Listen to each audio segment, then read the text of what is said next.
में बैर रखना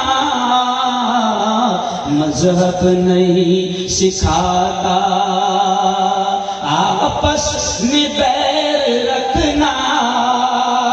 हिंदी है हम, हिंदी है हम, हिंदी है हम, वतन है हिंदोस्तां हमारा, हमारा सारे जहां से अच्छा। हिंदोस्तां हमारा, हमारा सारे जहां से अच्छा। हम बुलबुले इसकी, हम बुलबुले इसकी, ये गुलसिता हमारा, हमारा सारे जहां से अच्छा। भट्टी जी, शिरके साहब, कवि इकबाल ने बरसों पहले ये बात कही, लेकिन उससे पहले मैं आपको बता दूं कि प्रेषित मोहम्मद सल्लल्लाहु अलैहि वसल्लम की यहां पर बात हुई है तो सुन लो। जयपुर वालों, मैं आपको एक बात कहते हुए सबसे पहले आगे बढ़ूंगा कि मेरा चैनल इंटरनेशनल लेवल पर चलता है जिसका नाम वायरल न्यूज लाइव है। अब मैं मेरे चैनल पर लोगों को बताऊंगा कि मैं जयपुर गया तो क्या देखा। अगर मैं ये कहूं तो शायद गलत ना होगा कि जो कवि इकबाल ने कहा था सारे जहां से अच्छा और मजहब नहीं सिखाता आपस में बैर रखना, तो मैं दिल से सलाम करता हूं कि हिंदुस्तान की, भारत की सही और सच्ची तस्वीर आज मैंने जयपुर में देखा है। मैं बताऊंगा आज के 5 दिन के बाद में मैं सऊदी अरब जा रहा हूं, गल्फ कंट्रीज जा रहा हूं, पूरी दुनिया में मेरे प्रवचन होते हैं, तो मैं बताऊंगा कि मेरे भारत में, मेरे हिंदुस्तान में, मेरे प्यारे मुल्क में एक ऐसा गांव है कि जहां मैंने हनुमान जी का मंदिर और मस्जिद की दीवार एक साथ देखा। यह है जयपुर। मुझसे कोई पूछे कि और जयपुर में क्या देखा, तो मैं कहूंगा कि मैं 10 जनवरी को ऐसे गांव गया था कि मैंने वहां पर यह भी देखा कि एक हिंदू भाई, जिसका मैंने बोर्ड देखा हूं, एक हिंदू भाई जो दुनिया से चले गए हैं, भुजंग राव आबा राव देशमुख, मैं पूरी दुनिया को बताऊंगा और हिंदुस्तान को बताऊंगा कि मैंने जयपुर में देखा कि एक हिंदू भाई अरबी मदरसे को, मुसलमानों को जमीन दान करता है। यह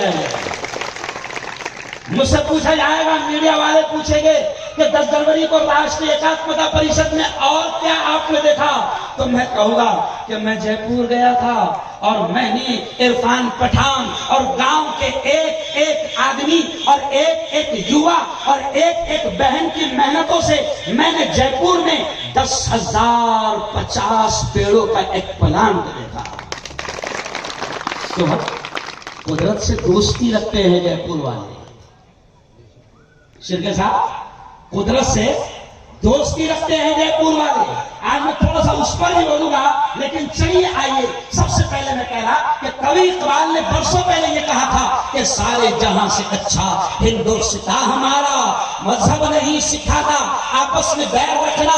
तो मैं आपसे कहता हूं कि प्रेषित मोहम्मद ने मक्का की जमीन पर बैठकर, मदीना की जमीन पर बैठकर, सऊदी अरब में रहते हुए, ओ जयपुर वालों, ओ बुल्ढाना वालों, ओ मलकापुर वालों, ओ शेगांव वालों, दूर दूर से लोग यहाँ पर आए हैं। मैं आपसे कहूं कि आज से 1500 साल पहले प्रेषित मोहम्मद ने अरब में बैठकर, मक्का में बैठकर, मदीना में बैठकर हमारे प्यारे मुल्क भारत के ताल्लुक से ये कहा था। शिरके साहब, प्रेषित मोहम्मद ने 1500 साल पहले भारत के बारे में कहा था कि मुझे हिंद से ठंडी ठंडी हवाएं आती है।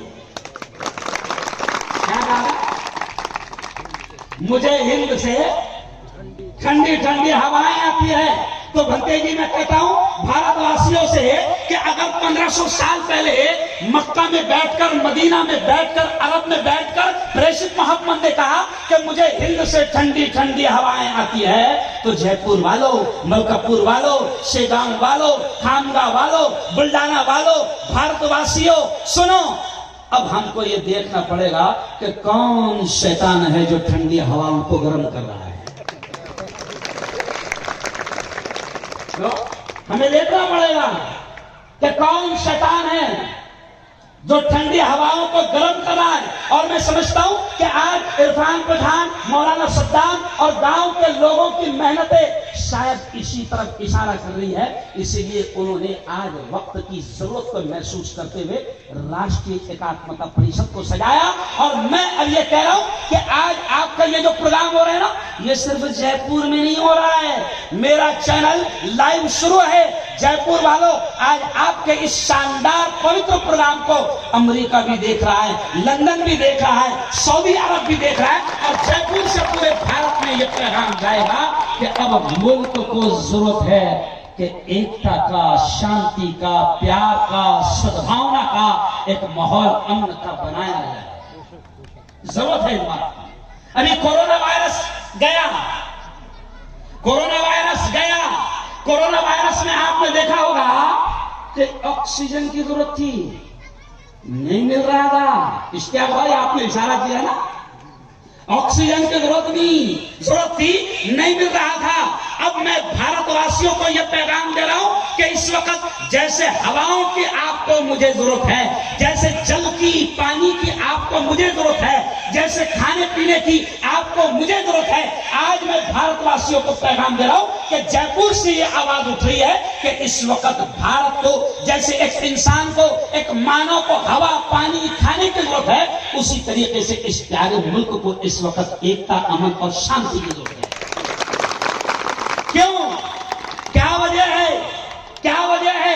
तो आप और मैं देख रहे हैं, हमको किसी पर टिप्पणी नहीं करना है, किसी के बारे में कुछ नहीं कहना है, लेकिन आप और हम सब देख रहे हैं कि इस वक्त मुल्क में नफरतों के पेड़ उगाए जा रहे हैं। जयपुर वाले तो मोहब्बतों की खेती कर रहे हैं। क्यों? जयपुर वाले तो जल मित्र बने हुए हैं, पेड़ मित्र बने हुए हैं और मोहब्बतों के पेड़ उगा रहे हैं। लेकिन भारतवासियों को